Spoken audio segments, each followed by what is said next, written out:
大家好，歡迎大家嚟到香港視覺藝術中心參加今日嘅講座，開講稱手身體從藥材貴到藝術創作。今日咧，我哋好開心請到香港藝術家蘇穎寶擔任我哋嘅主講嘉賓。蘇穎寶先後畢業喺美國華盛頓大學同埋香港中文大學，佢嘅作品曾經喺香港藝術館、大館當代美術館同埋多個重要嘅機構同埋雙年展展出。佢以中藥材為媒介創作裝置、雕塑、錄像，探討自然中隱然不顯嘅關聯同埋系統。以下落嚟嘅時間呢，就交俾藝術家蘇穎寶同大家分享下佢嘅創作心得。有請。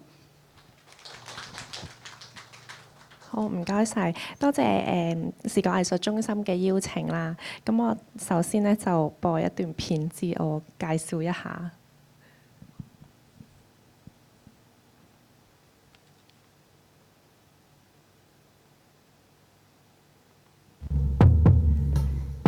呢啲就係自細陪伴我生活嘅事物。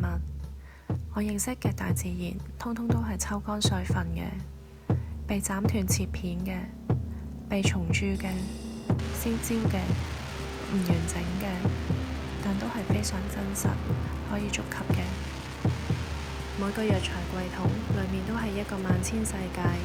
一個小小嘅器官裡面住咗一個宇宙嘅系統。創作係一站一站嘅旅遊景點，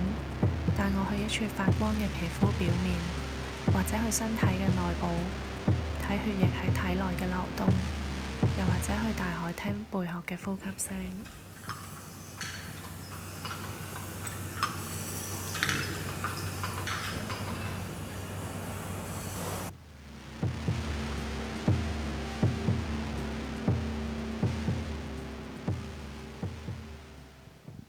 係啦，咁今日嘅講座都完啦，自我介紹完。因為通常咧，啲藝術家做完作品，可能作品就講晒㗎啦。咁我可能講關於自己嘅創作啊、作品啊咁樣，都唔係好多嘢想講啦。咁其實我今日嘅 sharing 都係圍繞住啱啱嗰啲內容講。咁好啦，而家就係開始啦。咁我係香港嘅藝術家蘇穎寶啦。咁我哋首先就下一張圖啊，睇先。係啦，呢度就係我自細好熟悉嘅地方啦，我長大嘅地方啦。咁係一間藥材鋪嚟嘅。咁我好多關於點樣睇事物啊，或者創作嘅嘢，都係源自於呢個地方，用呢個藥材店嘅角度去到出發嘅。咁藥店係我認識大自然嘅第一個場所啦。咁呢個大自然就係一個抽乾水分嘅、被蟲蛀嘅、切片嘅大自然啦。咁佢嘅入邊嘅一啲植物學嘅邏輯咧，佢就唔係真係好係喺自然界，我哋平時會從植物嘅角度去到分門別類啊，唔同乾啊、木啊。咁樣嘅，佢係完全以人體作為中心嘅。咁就無論係動物啊、植物啊、海藻啊、貝殼啊、礦物啊、內臟啊，甚至乎會有動物嘅排泄物啊，呢啲都係因應住對人體嘅藥性功效，或者一個方便一個中醫師去點樣攞啲藥材啊，所以而編排嗰啲藥材櫃桶嘅嗰啲方法咁樣。咁佢可能喺自然界本身，佢呢啲植物係唔會被放埋一齊，佢哋完全係冇關聯嘅。就將佢哋嘅身體唔同嘅部分都斬碎破碎晒，然之後分開晒咁樣。咁佢哋嘅功能，譬如話純粹呢個櫃桶入邊有4個藥材喺度，純粹可能因為佢就係清熱解毒嘅藥，咁所以佢哋就安放埋一齊啦。咁佢哋完全就係一個同一個植物嘅身體，咁但係佢哋就各散東西。咁呢一種嘅大自然就係一種並唔係好似我哋平時咁去行山，我哋可能會欣賞啦，然之後去觀察佢哋嘅咁樣。咁但係佢完全就係一種變成工具啦，去入藥啦，直接係俾人哋飲用啊，然之後係同我哋飲用完之後入到我哋身體，同我哋身體入邊嘅 chemical 啊，去到有啲化學上邊嘅交流，令到我哋嘅身體都因應住呢啲自然物而改變嘅。咁呢種用人嘅角度去理解植物嘅嘢嘅一種方法，我覺得就有少少好似用人嘅 language，我哋嘅語言去到詮釋植物啦。咁係可以俾人理解，可以俾人吸收嘅。可以甚至乎係一種人嘅語言放喺植物或者大自然嘅世界咁樣。咁我覺得呢種距離感係甚至乎俾我喺真實上邊見到一棵樹，或者我去種植啊，或者我係咯，即係或者我見到一個動物，我要照顧佢呢一種咁樣嘅關係，我反而覺得係唔夠貼近我。如果我可以完全將一棵植物由頂到根，由外到內，完全同我俾我人體吸收，然之後喺微生物嘅角度會產生關係，呢種我覺得係更加吸引我嘅。但係我覺得我哋城市人其實都有呢種經驗嘅，即係呢一種譬如話好似我哋街市咁樣樣，街市亦都係點樣塑造我哋同植物啊、動物啊佢哋去發生關係，或者我哋扭轉咗我哋對自然界一啲認識嘅一啲地方嚟㗎啦。咁譬如話魚，可能我哋街市見到嘅魚都係劏開嘅，咁菜係摘落嚟嘅，肉已經係分割好、切割好唔同嘅部位擺上去掛上嚟嘅。咁譬如話有花店啊、超級市場啊、郊野公園啊，亦都係我哋認識自然嘅一啲地方嚟嘅。咁呢套關於自然嘅諗法，從來都係建立喺我哋人類嘅框架之下，即係一啲好純粹啊，關於大自然嘅嘢，其實都係喺我哋想像入邊，係。譬如如果喺香港人，我哋成日去雀仔街啊、金魚街啊，咁呢啲其實都係一種呢啲所謂嘅自然經驗，可能都係都市經驗啦。咁我覺得關於自然嘅就係，如果要同人嘅知識同埋我哋嘅勞動啊，同埋我哋嘅需要擺埋一齊嘅時候，咁就有一個更加深入嘅關係啊。咁趙廣超先生啦，佢係研究中國嘅木建築嘅，咁佢嘅童年喺錦田度度過，咁我好深刻係關於佢寫過有啲關於大自然嘅一啲諗法啦。佢話：我發現小時的現實成了我大時的裝飾，大時的現實是小時的裝飾。小時候高科技是現實的奇異捕捉，長大了科技卻變大，成為一部部電腦，卻乾癟，然後整個卻乾澀，然後整個錦田又濃縮成一個盆栽，給放在旁邊。佢話成個錦田都濃縮成為一個盆栽，然之後你令到我擺咗一個小盆栽，我電腦喺我屋企嘅一個咁嘅裝飾，令到我就覺得舒服咗啦。呢一刻我同大自然好似有一個聯繫啦。但係呢種放大嘅自然同埋一個縮細咗盆栽嘅呢種自然，我係就係覺得好有感受啦。因為我嘅作品好多時都係關於呢一啲宏觀啊、微觀啊、放大啊、縮細，好似透過一個萬花筒咁樣樣，同一件事物會因應住嗰種轉動而變出可以唔同嘅形狀。咁譬如話呢件作品咧，佢就係透過一個。呢件作品就係好似係關於一個植物嚟嘅，咁佢就係一棵桑樹。咁同一棵桑樹咧，佢亦都可以有唔同嘅身份啊，唔同嘅部位咧，可以變成好多唔同嘅形狀出嚟。係咪？好似係 free。好，我哋咁呢件作品咧，佢入邊咧就有唔同嘅材料啦，有桑樹啊、桑枝，有桑白皮、桑白皮即係桑嘅根嘅表面啦，有桑根啦，然之後有桑葚子，即係佢嘅種個果實。我哋平時生果店會食到嗰種桑葚啦。然之後有桑嘅寄生物同埋佢嘅提取物，所以入邊見到顏色好豐富嗰啲係佢嘅佢入邊嘅化學成分，佢嘅提取物嚟嘅。咁佢哋都係嚟自同一棵樹啊，就係桑樹啦。咁佢哋桑嘅唔同身體部分咧，佢入藥之後咧，佢都有唔同嘅醫學作用嘅。咁同唔同嘅人體嘅唔同嘅部位可以接通嘅，譬如話桑葉啦，佢就係肺啦。然之後桑枝，咁佢就可能係我哋嘅經絡啦。咁我哋有好多時都用到桑嘅，譬如話講桑葉可以養蠶啊，佢嘅樹幹又俾另另一種植物用嘅，咁佢就變咗桑寄一啲寄生物嚟啦。咁我哋以前啲人會用桑皮，即係嗰啲皮嚟到做紙啦。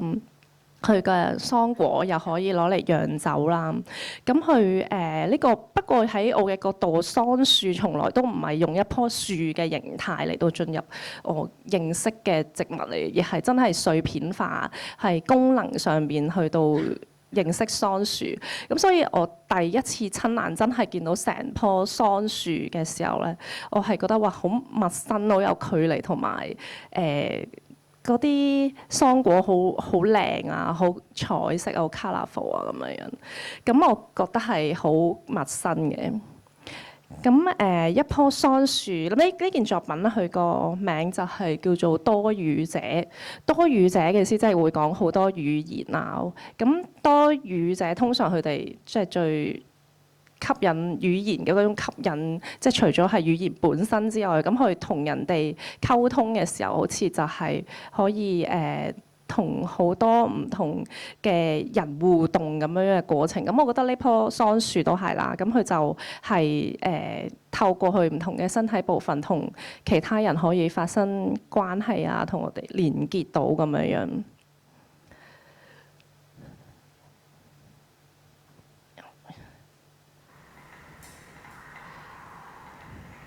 咁呢件作品入邊有好多一啲kinetic 啊，會喐啊，要有聲音嘅地方。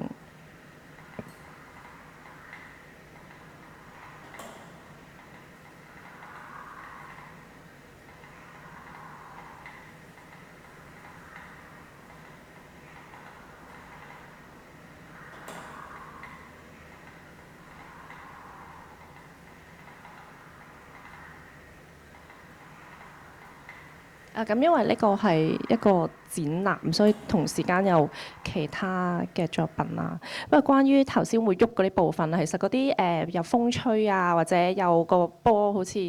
跌落去嗰啲桑葉度啊，有個摩打轉動啊，同埋啲聲音就係一啲處理中藥材時候會發生嘅啲聲音，譬如話篩用個筲箕嚟到篩嘢咁樣樣。咁呢個都係好似一種我嘅作品入邊好多時都會用到呢啲動作啊，或者聲音啊，啲 sensory 嘅嘢，咁都係嚟自於喺藥店嗰種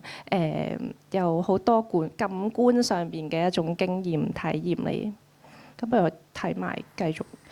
睇埋另一件作品，就係呢件隱藏地形啊。咁呢件作品係關於薑嘅作品嚟嘅，即係而家頭先黃色嗰個發光個位啦，咁佢就係一啲薑嘅皮，咁我將佢切片，然之後咧就擺落嗰啲水喉通度。因為薑本身係一個根莖植物嚟嘅，咁佢就隱藏喺泥土之下啦，橫向發展去到提取營養，或者同其他植物啊營養啦咁樣去溝通嘅。咁呢種不見天日啊，隱藏同橫向生長嘅嗰種一啲模式咧，咁我覺得係好即係吸引我嘅，成日我都中意呢種比較隱藏啊嘅 energy 啊，或者一啲喺表面而入邊另外嘅一啲能量啊咁樣嘅嘢。咁同埋佢有一種反抗啦。平時我哋睇植物可能都係喺上邊或者係打直生長嚟到取陽光咁樣，咁佢係同呢一種直向嘅一啲系統或者呢種模式係相反嘅，咁係所以我就用咗黃銅啊呢個水喉通啦，咁佢都係隱藏喺我哋嘅建築物以內嘅一啲入邊嘅一啲物料嚟嘅。咁佢聲音就係嗰啲滴水嘅聲音啦，咁佢透過聲音先至可以放射將個液體即係漏水。其實即係因為我屋企成日都唐樓漏水，咁所以就錄咗呢種滴水聲。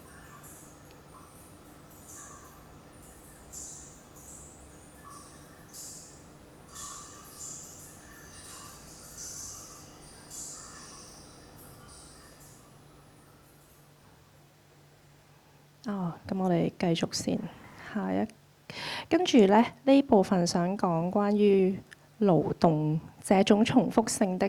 生物活動是身體的新陳代謝。咁關於藥店，其實另一樣想講就係嗰種勞動力，因為由細到大我都係覺得喺藥材店有好多非常之多嘢做，我成日都唔明白點解要咁辛苦啦。咁首先買藥材，咁我哋就要推住個手推車，然之後去到嗰啲批發商嗰度買藥，咁然之後逐間店行過之後，咁我就堆積如山啊嗰啲箱，嗰啲紙皮箱，咁然之後咧，佢堆積如山喺個手推車，我哋仲要將佢推返上山上面嘅藥店。我哋間藥材鋪喺好多條斜路上邊，咁然之後又長又斜又夏天，好似而家咁樣好辛苦啦。咁然之後返到去藥材店唔係完啊，呢個先係開始啦。跟住我哋又要將佢分類，要揀出嚟啦。咁無論係揀大細啊，揀好啊唔好啊咁樣啦。咁然之後咧，又一大塊嘅嘢，好多時都要搣細佢或者切細佢，變咗做細塊。然之後又用啲筲箕拎走西走嗰啲粉末啊。咁然之後入櫃桶，你要爬高爬低先入到去嗰個藥材櫃桶嗰度。咁然之後到執藥嘅時候啦，要用秤啦，又繼續又嚟爬高爬低咁樣先至可以攞到啲藥啊。咁然之後咧到煲藥啦，執完又要煲啦，又要煲1小時，又睇住啲藥啊咁辛苦，拎買完翻嚟處理好，最後佢又歸於一劈黑色嘅物體，仲要處理埋啲藥渣咁樣。咁呢個過程我真係非常之浪漫。咁我覺得我父母用呢種方法去經營呢個係將藥店變咗好生活嘅一部分。咁佢哋曾經都因為呢啲勞動嗰啲辛苦，咁就當然想退休啦。咁退休咗2個月之後就唔得啦，我冇咗生活啦。我哋翻去間藥材鋪喺第2個地方再起翻一間咁樣。真係，我覺得呢種所謂係咯浪漫就係咁樣，我覺得。咁佢用佢自己嘅身體，用佢嘅汗水，用佢嘅勞力去到去感知每一種嘅材料，咁令到植物自然界同佢哋嘅生活或者生命真係先至係有個關聯喺度。咁佢哋所知道關於呢啲材料嘅一啲知識上邊嘅嘢，好多時真係身體上邊，而唔係好抽象咁樣。我淨係處理某一個程序、某一個步驟。咁呢個回想喺我覺得藝術創作都係咁樣，成日都會思考關於手工藝啊、craftsmanship 嘅嘢，同我哋 digital 嘅一啲生產，甚至乎好多我哋唔需要而家藝術家淨係設計嘅，即係可能好多時都係代工啊會做埋㗎嘛。咁呢啲咁工藝喺創作上邊佢嘅佢嘅意義係咩咧？尤其是我哋概念性概念藝術、當代藝術。咁係啦。咁呢啲意義係乜？我成日就會諗起父母佢哋嘅生活，諗起呢間藥店，諗起自己細個嘅童年。咁喺同一個地方，我哋基本上都冇放假，日日包括我都係，我哋以前都係住喺樓上咁樣。咁所有嘅日子都喺呢間藥店度重重複複嘅，每一日都做同樣嘅嘢去到度過。咁但係呢一種重複性就令我覺得我係好滿足、好豐富嘅。喺藥店基本上喺同一個地方，但我已經覺得我接觸好多啦，接觸咗甚至乎我都唔使去第二度，都有一種覺得去旅行嘅感覺。咁所以呢種人需要乜嘢，我創作需要咩，我嘅生活需要咩，我當然就成日都有啲不如意嘅事，或者創作上好 frustrated，唔知下一步想點，究竟我做緊嘅嘢點樣咧？咁我做嚟係做咩嚟嘅咧？我係為咗做展覽，但好辛苦，我都算係一個全職藝術家，咁冇飯開啦，咁好辛苦啦。咁好多時都翻去就喺藥店話翻俾我知呢種咁努力啊、勞動嘅力量啊，呢啲力量就係好似本身生命本身係一個循環啦，就好似我哋身體入邊嘅新陳代謝一樣咁樣，係重要嘅，係維持我哋生命嘅。咁長時間都喺呢間藥材鋪入邊，就真係好似喺一部機器入邊咁樣樣，去櫃桶嘅開關呢種太重複嘅動作啊，要勞動啊，同埋有聲音上面又我哋處理藥材有好多聲音，每一下用工具上面嘅切割啊、粉碎佢哋啊，一啲乾咁，我哋譬如開咗個櫃執藥嘅時候，咁啊拎隻手拎咗啲乾嘅乾果出嚟之後，跟住然之後掉落個藥盅嗰度舂碎佢，跟住之後就將個藥盅嘅嗰啲碎片倒翻落張紙度，然之後到下一個藥再開另一個櫃桶，然之後再又閂埋佢，然之後今次就可能用個雜刀嚟雜碎佢一片一片，然之後每一片都盡量上差唔多嘅厚度，就又倒翻去張紙度。呢種沙沙聲啊、咔咔聲啊、不斷重複嘅一啲聲音，我覺得係一部好運作得好好嘅機器咁樣樣。咁譬如話呢個就係淨係粟米鬚嚟嘅，係啦。咁我粟米鬚就粟米係啦，佢無論佢粟米嗰塊叫咩啊皮啊，粟米芯啦、粟米鬚啦，成個植物都可以入藥嘅。咁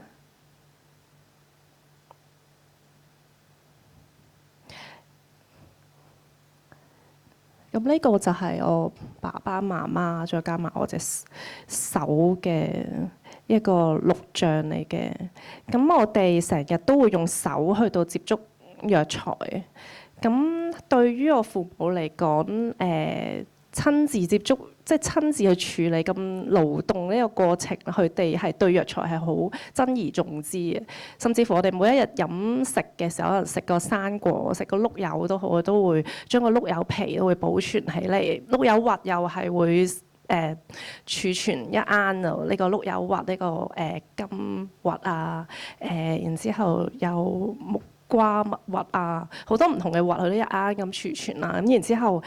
蕉皮啊，係食完隻蕉唔係抌咗佢啦，蕉皮佢就擺喺個火爐旁邊去烘乾佢啊。咁又係一個藥材嚟嘅。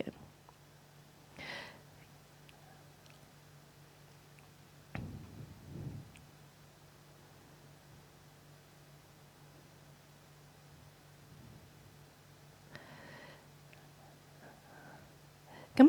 留翻起呢啲嘅核啦，就令到冇乜嘢係廢物啊。咁所有都係一啲生活上面嘅嘢，都可以係一啲潛在可以用嘅嘢。我覺得呢一種嘅知識係可以保存落嚟嘅地方就係呢個白紙櫃咯。咁白紙櫃對於我嚟講，佢唔係淨係一個儲存嘅地方啦，佢仲係一個成個關於中醫藥呢種古老嘅系統點樣去 organize 嘅一套系統嚟咁樣樣嘅。咁呢件作品咧就係有用到好多嘅藥材櫃桶啦，佢係喺一間叫人中西藥行喺荃灣已經結業嘅一間醫藥店嗰度去收藏翻嚟嘅，同埋另外仲有一啲櫃桶就係我哋搬鋪嘅時候可能就剩翻落嚟嘅一啲櫃桶，咁然之後就將佢擺咗喺做咗一件作品出嚟啦。咁我呢件作品就係關於想將呢一啲關於知識嘅系統，呢啲秩序點樣去改變佢、分散佢啊，然之後重新配置，令到佢離開咗原本嘅結構。一個譬如木嗰一個結構係好似離開緊，然之後啲櫃桶係分散緊咁樣。咁同埋一種觀眾嘅經驗就係去睇唔同嘅部分嘅時候，去可能要涉過兩邊嘅櫃桶之間穿過啦，或者要趌高腳先睇到一啲 video 啊，或者要踎低先睇到某一啲嘅部分咁樣。咁呢個都係好似我哋喺藥店，雖然佢係一個平面嘅藥材櫃，咁但係我就好想成日將佢即係立體化，好似可以打開啊，可以伸延到俾人哋喺唔同嘅角度可以閱讀同埋切入到呢個立體嘅空間咁樣樣，即係將藥店嗰一種好好似一個演奏曲咁樣，有唔同嘅部分，然之後大家喺埋一齊，然之後發出唔同嘅聲音啊，或者動作嘅嗰一種合奏，可以喺呢件作品度出現。咁所以佢都有好多唔同嘅 elements 嘅，又有錄像啦，然之後有咁嗰啲 video 咧，都係。即係將佢喺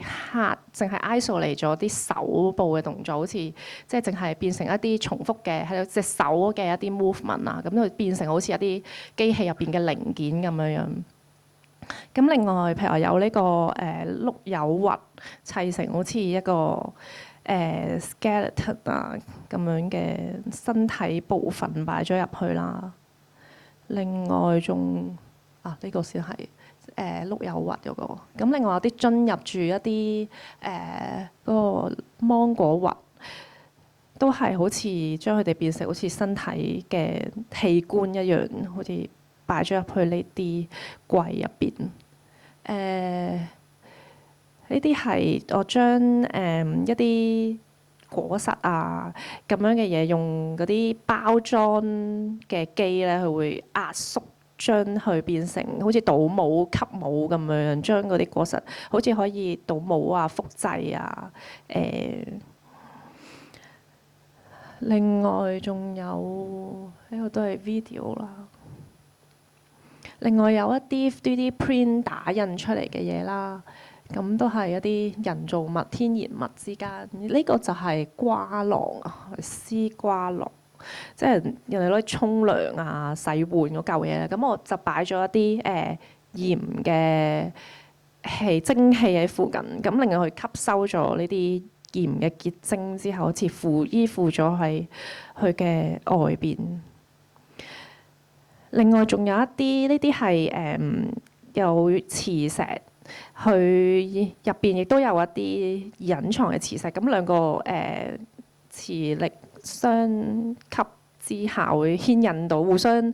總之一粒磁石俾另一粒磁石牽引，令到佢隱藏嗰啲磁力可以帶動佢哋會喐啊，會有一個睇到佢哋喐嘅一個軌跡咁樣樣。咁呢啲都係即係關於一啲隱藏嘅力量啊。呢個都係關於磁力咁，但係啦，呢個都係關於磁力嘅作品嚟嘅，都係一啲我將粒好細粒嘅磁石將佢收埋喺呢啲豆啊、黑豆啊、黃豆啊、紅豆入邊，然之後用磁力嘅力量令到嗰啲豆會喐啊。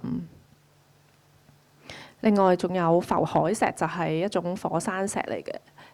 唔係呢個浮海石係，咁佢都係有磁石同埋指南針，然之後令到佢哋會轉動啊，會喐啊。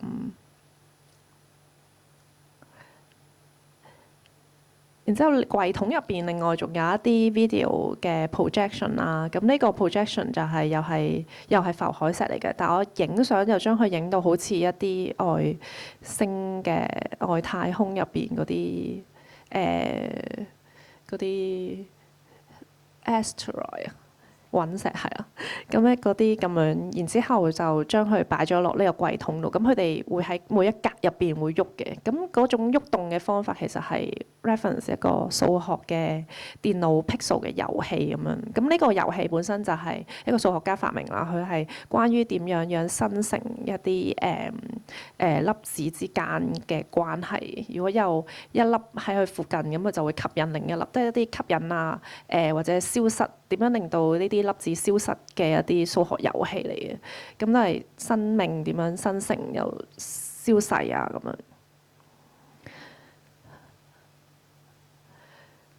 咁呢張相最左手邊個櫃桶咧，佢就有啲細細粒嗰啲光啦，嗰個係啲蟲蛀個櫃桶本身造成嘅一啲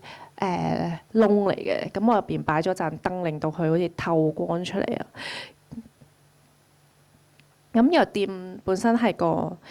有咁多大自然物啦，咁佢當然都要面對呢啲蟲蛀啊、發毛啊呢啲問題，因為佢本身中藥唔係一啲標本，唔係靜態嚟㗎嘛，佢同所有其他物質好似金屬啊、木材咁樣一樣，都會喺時間之中同其他嘅物質去改變佢嘅形態，互相發生化學作用。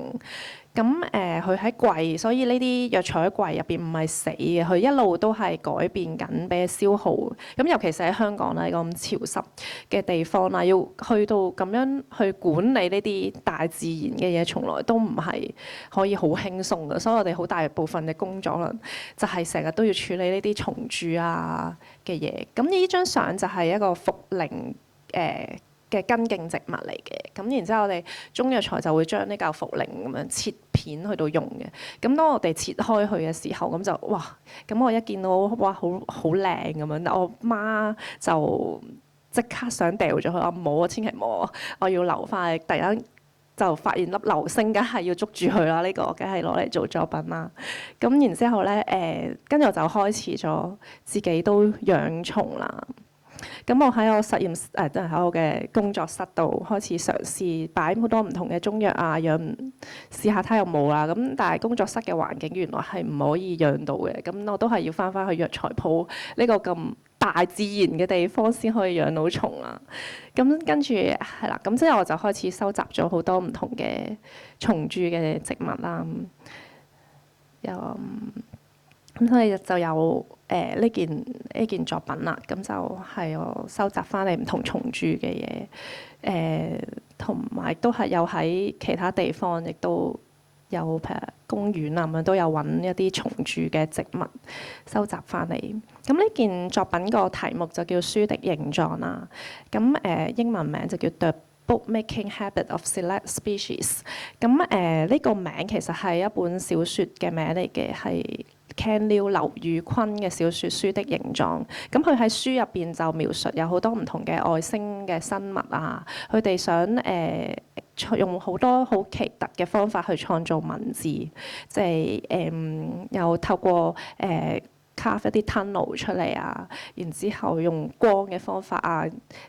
好特別嘅方法去到創造文字。咁我覺得蟲佢都係用緊佢哋自己嘅方法喺呢啲植物啊上邊。其實佢哋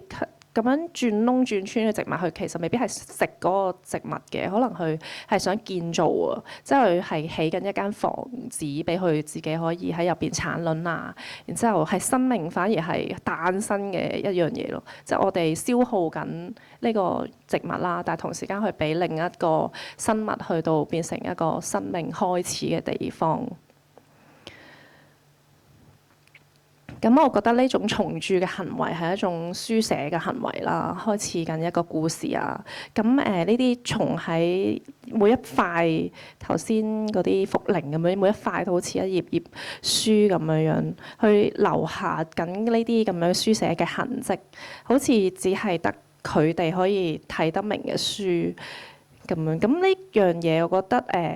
喺除咗藥店入邊，除咗係人類嘅一個知識系統之外，同時間亦都有另一種生物啦，即係好多唔同嘅其他生物，佢哋同時間喺呢個空間建立佢哋自己嘅世界，佢哋自己嘅秩序啦。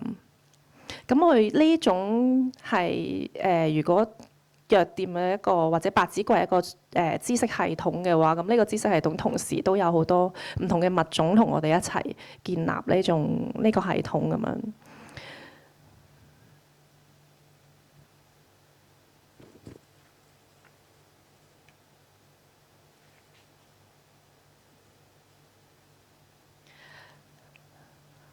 每個藥材櫃桶入邊就好似一個萬千世界，一個小小嘅器官入邊住咗一個宇宙嘅系統。就我哋嘅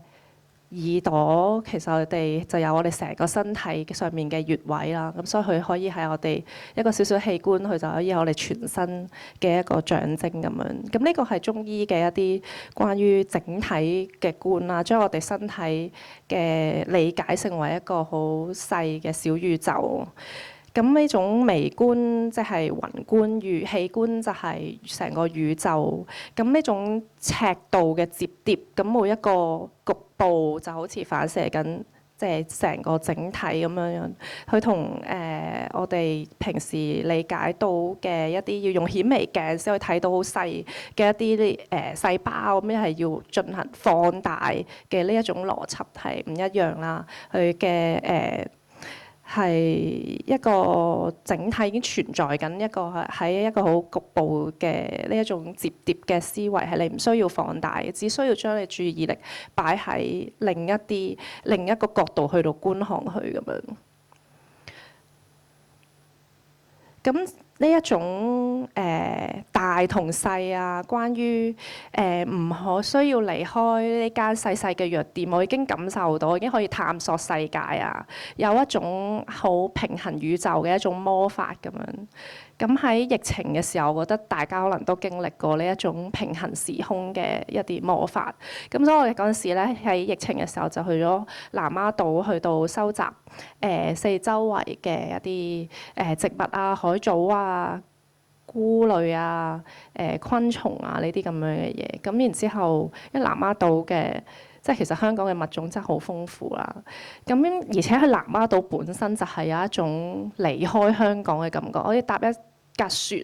已經去咗另一個地方，完全可以拋低晒自己嘅一個諗法，個成個思維好似已經入咗去另一個腦嘅空間，唔係淨係身體 physically 入咗另一個空間咁樣咯。咁所以南丫島令到我有呢個咁樣嘅諗法，咁所以就做咗一件作品。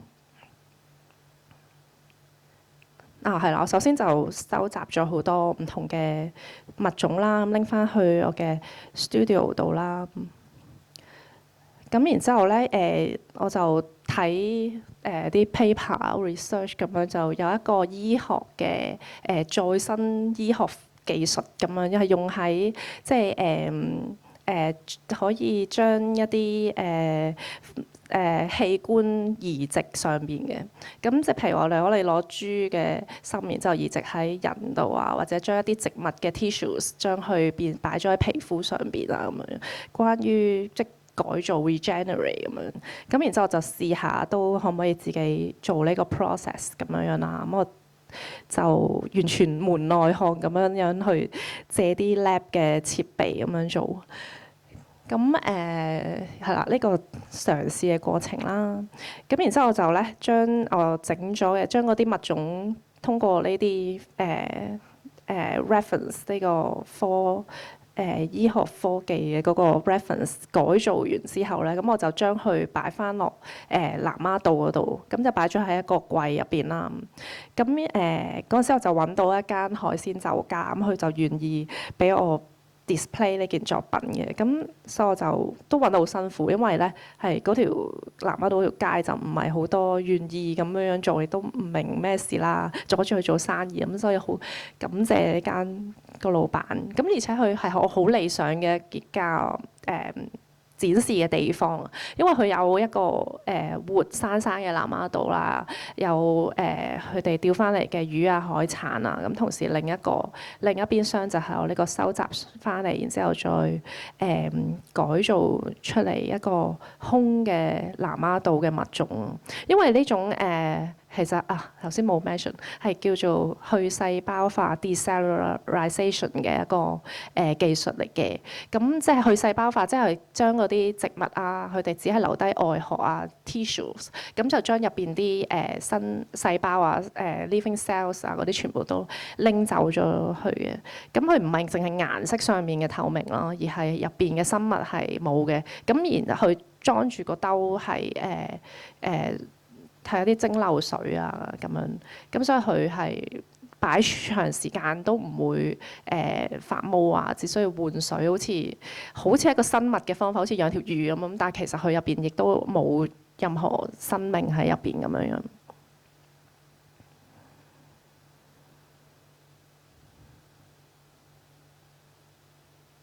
咁嗰陣時係疫情啦，咁所以呢件作品有少少關於嗰種正常啊嘅結構啊，點樣去到完全粉碎咗啊，亦都剩翻得個殼啊，好似好平靜，但係其實係個過程係拎走一啲活生生嘅嘢係暴力。咁呢件作品後尾我仲拎咗去呢度啊，就唔係南丫島，拎咗去上海展覽，上海雙年展嘅時候，咁我係有啲要 hand carry 啲南丫島嘅物種過去。係啦，咁另外想講呢個啦，就係關於氣味。咁藥材鋪大部分嘅一個感官就係關於味道嘅。咁我哋譬如話煲藥嘅時候啦，咁關於味道嘅諗法就係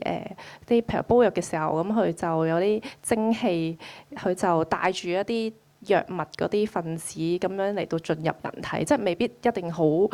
直接你飲落去先可以將呢啲植物入邊嘅養分啊，佢嘅分子可以 travel 去到你嘅身體咯。只需要透過味道已經無聲無息咁樣，好隱藏咁樣同我哋嘅身體有一啲化學反應咁樣。咁我覺得呢種咁樣嘅隱形嘅 travel 嘅方法，又係好吸引嘅，咁所以就諗多啲關於味道喺邊度嚟啊，點樣樣進行啊，咁所以就有呢件作品啦。咁呢件作品咧，嗰時諗係關於香，係個主題係關於香氣，中國傳統嗰啲香咁。咁香都係味道嘅一種啦。咁我就諗點樣人類點樣發現呢個香味嘅咧？咁其實最遠古嘅人可能佢哋就係燒住咗嚿木出嚟，然之後就睇住啲煙喺嚿木度一路升上天空。咁就好浪漫，呢條透過呢個煙咁就將人間同埋天空一啲未知嘅嘢去到好似條橋咁 connect 咗。咁之所以點解中國人即係有呢啲關於道教嗰啲咁哲學嗰啲天人嘅思想，可能就係呢個煙啊或者味道啊火啊呢啲咁樣嘅物質而嚟。咁所以我覺得呢個係即係呢個咁奇，即係我覺得呢個發現香味或者味道呢樣嘢係一種有好奇妙嘅一個瞬間嚟嘅。咁尤其是你睇住然之後睇住啲咁，跟住呢個味道，我諗緊呢種天同人之間關係，我就諗起雨水嘅味道啦。所以咁雨嘅味道係咩嚟嘅咧？我哋平時會聞到雨水嘅味道，其實唔係喺天上面嚟嘅喎，原來係嗰啲雨滴咗落嚟大地嘅油脂，譬如我哋嘅水泥啊，或者泥土啊，或者葉上邊，佢哋本身平時就吸收好多我哋環境嘅味道啊，佢哋嘅油分啊，咁然之後因為嗰滴水咧，跟住就將呢啲咁樣嘅氣味分子就散開咗，跟住就傳到嚟我哋嘅鼻啊，我哋嘅身體入邊，咁咧全部都係一啲化學反應啊。咁所以就形成咗我哋每一個地方都有佢獨特嘅雨味咯。咁係我哋平時可能喺好多樹嘅環境之下，同我哋喺城市所聞到嘅一啲雨嘅香氣係完全唔一樣嘅。咁呢個作品咧，佢就有看似係一啲石頭啦。咁佢有兩個版本嘅，一個喺香港做，另一個就拎去韓國做嘅。咁香港嗰個就比較獨立啦，一嚿嚿嘅石頭，然之後但係喺韓國嗰個就比較散落咗喺個地方，咁令到啲觀眾係可以喺佢哋之間去行嘅，然之後聽到佢哋嘅聲音啊，睇到嗰個感官嘅反應咁樣。咁佢發生咩事咧？咁就係呢嚿石頭係就係一嚿金屬嚟，其實咁然之後我油咗一啲內高溫嘅油喺上面，令到佢畫翻個石頭嘅紋理咁樣。咁佢入邊有一啲熱力咁樣，令到個石可以啱啱好可以蒸發到一啲水分。咁然之後天上邊ceiling 屋頂上邊咧就有啲水滴，就啱啱好會滴喺每一粒石頭嘅個位咁樣，就落雨一樣嘅情景啦。咁所以然之後就會當佢蒸發嘅時候咧，咁就有嗰個奇妙嘅聲音同埋個煙嘅畫面出現。咁佢